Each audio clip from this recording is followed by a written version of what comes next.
First, let me say thanks to Hurricane Irene, I didn't make it to Comic-Con, and I'm still upset about it.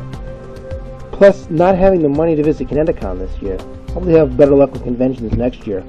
But at least I did get to visit Classiconn. In its first year, Classiconn is bigger than the previous convention, although hosted by the same guys. Instead of a college, it was hosted at the Cocoa Keys Water Resort and Convention Center in Waterbury, Connecticut. No, I don't have any footage of the water resort area. I didn't know how shy the people there would be. Local radio station I-95 also covered the event on Saturday, which is the day I went. There were no panels, and as I joked with the sponsors, no cosplayers. However, there were plenty of dealers, a card battle game area, and the focus of our video, comic creators. So let's meet them now. Hello, my name is Caleb Edmond. I'm with United Comics, as well as Ovation Media Works. I'm an independent publisher who's got not only our first book out, Shockwave, but putting out a line of books of our own. First one being a book called Blackthorn.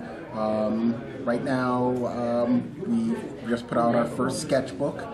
A lot of original art, a number of prints as well. You can find us on Facebook, and we will be launching our blog soon as well. Basically, we're looking for the classic comic collector who appreciates good stories with great art. It's a passion, something I've been doing for at least 10 years, although I've been drawing all my life. And you know, as far as I'm concerned, this is what I was put on this earth to do. So, you know, I always look for inquiries, suggestions, criticisms, because I'm always looking to improve on what I do. So, stay tuned for bigger and better. Hi, my name is Keith Champagne. I'm a writer and inker of comics. You can see my work in books like The Mighty, or Death Valley, Armorettes, Green Lantern for DC, really more books than I can count. If you want to check out my work, you can hit my blog at keithchampagne@blogspot.com. And I'm here today at this convention at the Cocoa Keys, having a good time. Okay, we're the free lunch guys again, but this time they have a new project I thought they might want to talk about. Comic construction, on-the-job training and graphic novel creation. Why don't you guys tell us more about it? Well, it's a traveling lecture series, excuse me, that Steve and I do at different schools all over the place for grades ranging from as low as kindergarten up to college and into even Steve just ran his own professional development lecture. It was like 4 hours. Yep.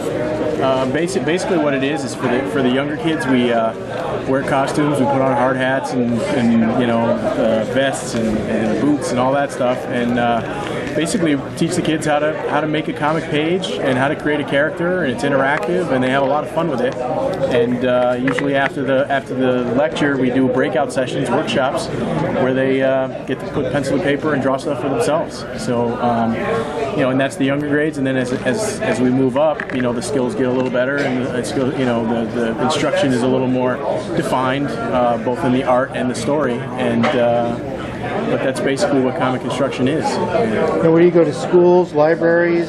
Mostly schools. We've run it at our office for like some Boy Scout troops and stuff like that, and you know, like summer camp environments, YMCA environments.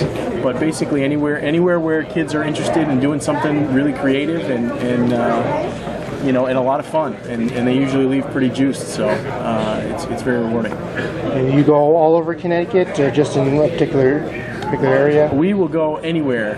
Connecticut, Massachusetts, you know. Rhode Island, New York. Yeah, Rhode Island, New York. You know, as long as it's within, you know, legitimate driving distance, you know, we'd be happy to travel for anybody.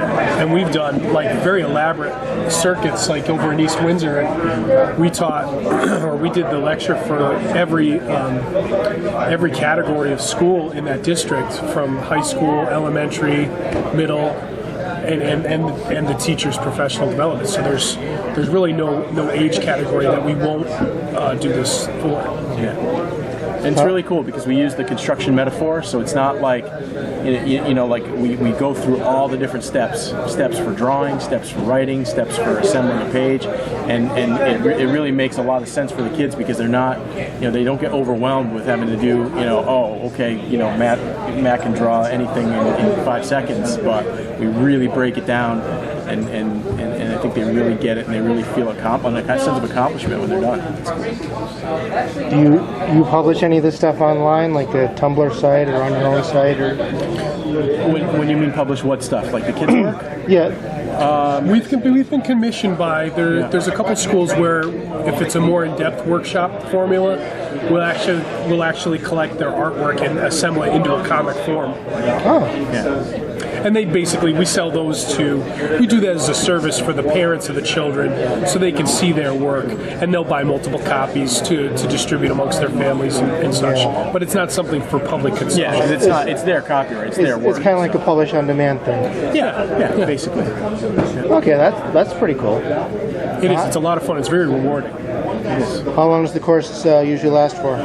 Most of the lecture sessions are about an hour, and then the workshop sessions, usually when you're in a middle school or a high school, it's whatever their class period is, which is generally 50 minutes, but it really depends on their schedule, but usually it's hour-long chunks. So it's not like a multi-visit schedule? Like we have done some multi-visits, yeah. Oh, okay. So really, we're very adaptable to whatever the needs of the teacher or the school, or even the kind of class that it is. Or the curriculum that they're running at the time. Yeah, because sometimes we do it for English classes, sometimes we do it for art classes, so depending on what their focus is, we kind of tailor it to that. Well, that's pretty good. So sort of training the next generation of comic artists, that's right. And writers. Yeah. So for people who didn't see the last video, why don't you talk about Free Lunch Comics itself? Free Lunch Comics has been around since like '96. We were doing mini comics back in the day. And then our first book was bigger, and that made its national and international debut April Fool's Day 1998. And after we did that, we did Dungeon Downloads, which was like printable, three-dimensional terrain for tabletop gamers. We did that like in the early 2000s, and then we brought Steve on board, and we started to diversify some of the products that we offer, and streamlined our business model so that now we do classes, the traveling lectures, gallery opportunities, social events, 24-hour comic challenge, like Free Lunch Comics is merely a chunk of who we are. Free Lunch Studios is another chunk where, like, we host events like the Monday Night Jam out of our office up in Granby, where every Monday night we have creative people come by and work with us from 6 to 8:30 every Monday. And like the 24-hour comic challenge, which is coming up next week, we created the comic book shuffle, which is, we take writers and artists and we randomly match them up, and we have them deliver a 5-page story in 5 hours. We provide services for kids where if they want to do their own comic, we'll print it for them and assemble it for them. What am I missing? We do a lot of stuff. Yeah, I mean, we're a full production studio, both creative studio and instructional. So any kind of traveling lecture, any kind of class, any kind of private tutoring, any kind of writing, book design, anything like that. So we do all of that as well as we're all freelancers. So we work for other people too. So you guys do your own comics and you work on other projects? That's right. Yeah, these are some of the books that we do. This is Matt's 24-hour comic, which, the 24-hour thing is really a nice, we're a host site, a nationally recognized host site for the 24-hour comic, and we get quite a few people doing that, and it's a lot of fun, and some people have chosen to print their results, so it's another additional incentive to finishing. Now, are you the ones who do that for charities? Like every year you do it for a different charity, or is I don't know that the 24 hours for charity, but we have done different charity events. Okay, I was just wondering if it was that or was the thing different. Well, there's like a Wonder Woman Day that's for charity. We participate in that. No, I mean there's another 24-hour comic. 24-hour comic for charity? Yeah, 24. I'm not fully 24. They do 24 pages in 24 hours. That's what the 24-hour thing is, and it's the pages go on display at Ohio State University. I know that. Okay, maybe I'm thinking of something else then. Yeah, so that's that in a nutshell, man. That's what we do. We'd love people to check out our site is freelunchcomics.com. Really simple, and you'll find everything that we just talked about here. You'll find there. So. Yeah, and we're on Facebook, and Steve's on Twitter, and so am I. But it's a great place to go if you're in the New England area, and we run CAG Comic Artists Guild meetings there too. We want to be ambassadors for comics, man. That's basically what we are. And my virtual mentor would love you guys. That's cool. Oh yeah, that's cool. I don't know if you've heard of Jersey Drozd. No, sounds good. Well, he did the Art and Story podcast with a couple other guys. He does Comics Are Great, and he's also very heavy into promoting comics. He does the Kids Read Comics convention and Up Fair. Yeah. Well, we'd love to meet him because that's exactly what we want. Well, you have to go. He lives in Michigan, but I mean, it's cool. He does kind of the same thing out there. Nice. You That's guys great. do here, so Excellent. That's great. We'd love you guys. Thank you very much for talking to us. Well, Hey, thanks thanks a lot, for man. giving us the opportunity to talk. Yeah, hi, my name is John Canino, and I'm the creator of the Thunder 3. It's a new comic book that I created. Today I'm here in Waterbury promoting it, and basically this is about 3 new superheroes. This is Green Lightning, this is Stinger, and this is Ephes.